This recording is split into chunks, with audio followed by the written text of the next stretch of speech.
Hello, contemporary issue students. Let's resume where we left off on the gun issue. We were reading The No Side by Jeffrey Goldberg, and we're now on page 138 down towards the bottom.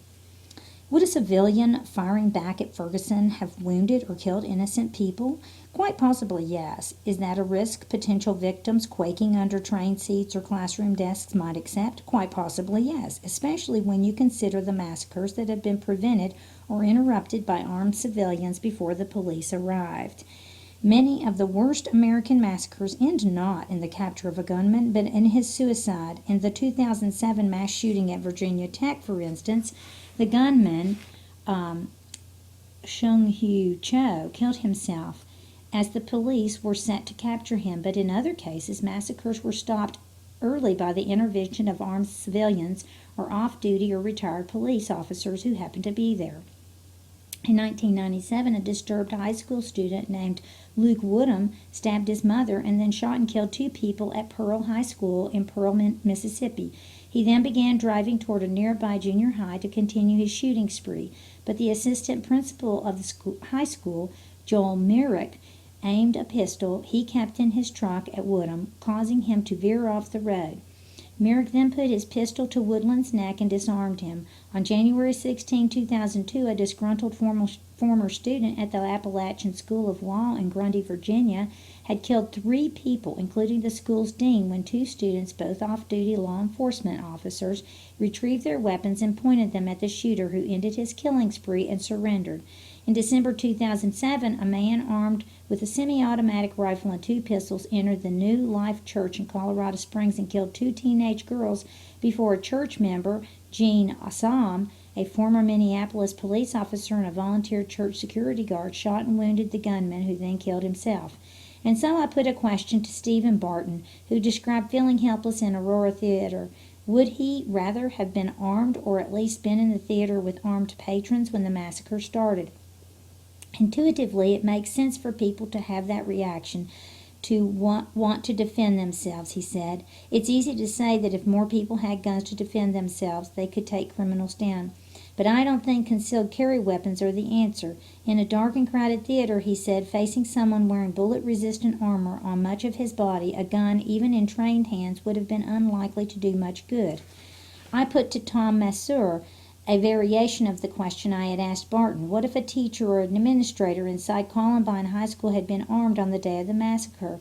Unlike the theater in Aurora, the school was brightly lit and not as densely packed. If someone with a gun had confronted Harris and Klebold in the library, he or she would have been able, at the very least, to distract the killers, perhaps even long enough for them to be tackled or disarmed. That kind of speculation doesn't solve anything, Mosser said. I don't know if that person might have shot my son accidentally. But the worst thing that could have happened to Daniel Mosser did, in fact, happen.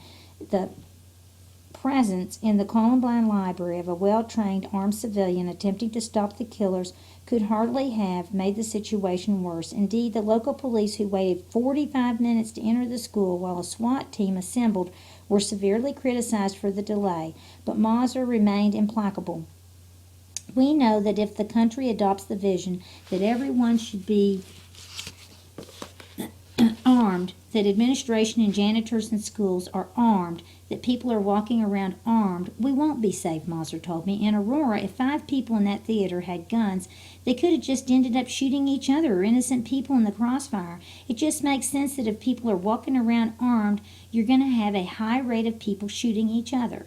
Earlier this year, a man who was upset with the anti-gay rights position of the Family Research Council entered the group's Washington, D.C. headquarters and allegedly shot and wounded the building manager, who subsequently tackled the gunman.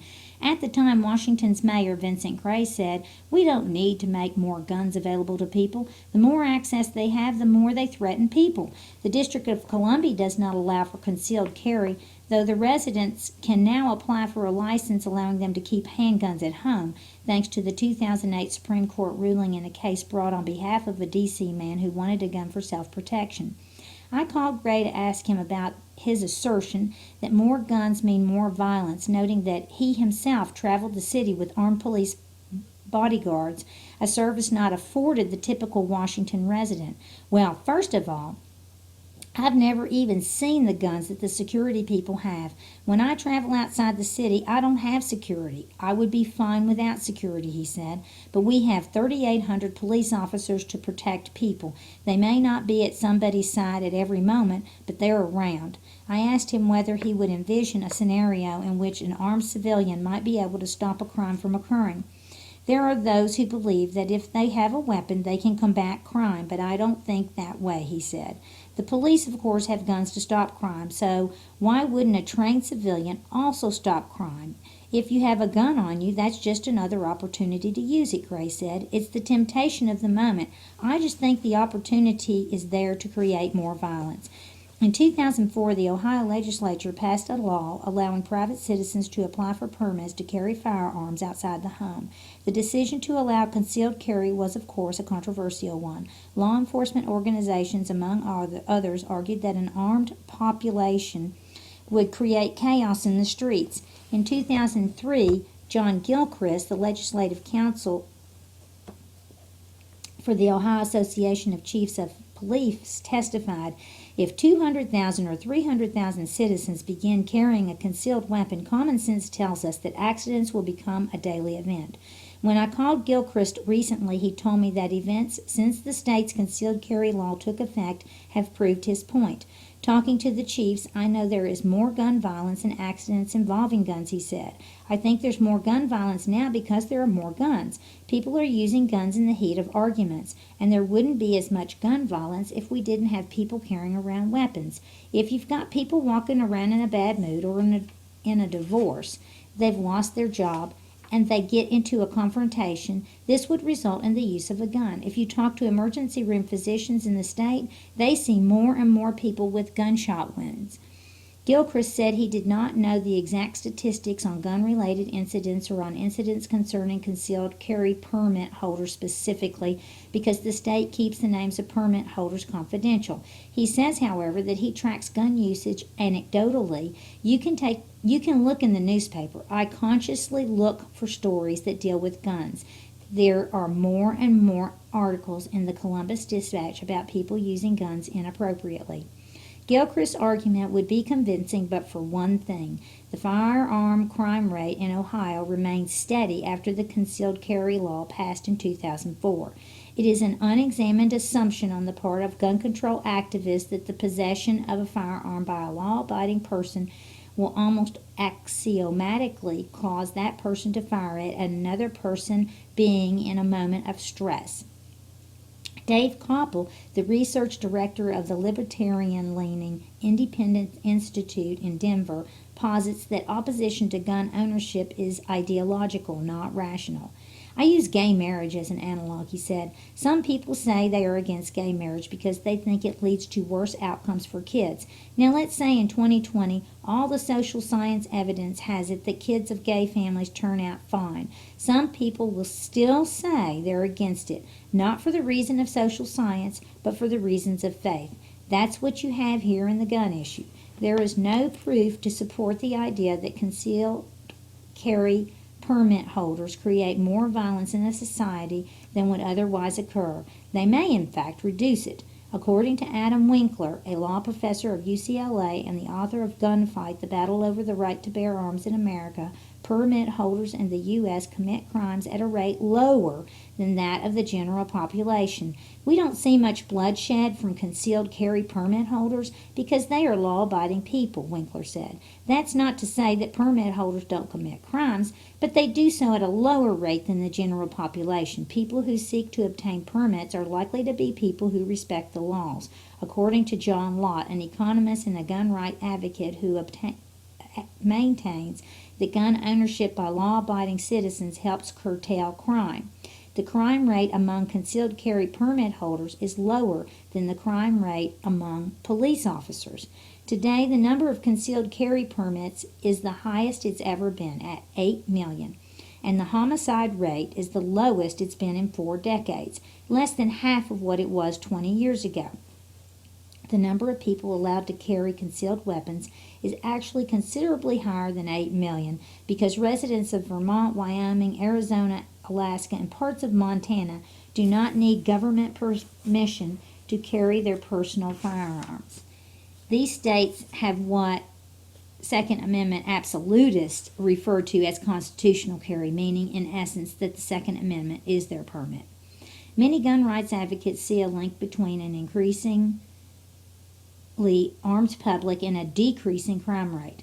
I think effective law enforcement has had the biggest impact on crime rates, but I think concealed carry has something to do with it. We've seen an explosion in the number of people licensed to carry, Lott told me. You can deter criminally through longer sentencing, and you can deter criminality by making it riskier for people to commit crimes. And one way to make it riskier is to create the impression among the criminal population that the law-abiding citizen they want to target may have a gun.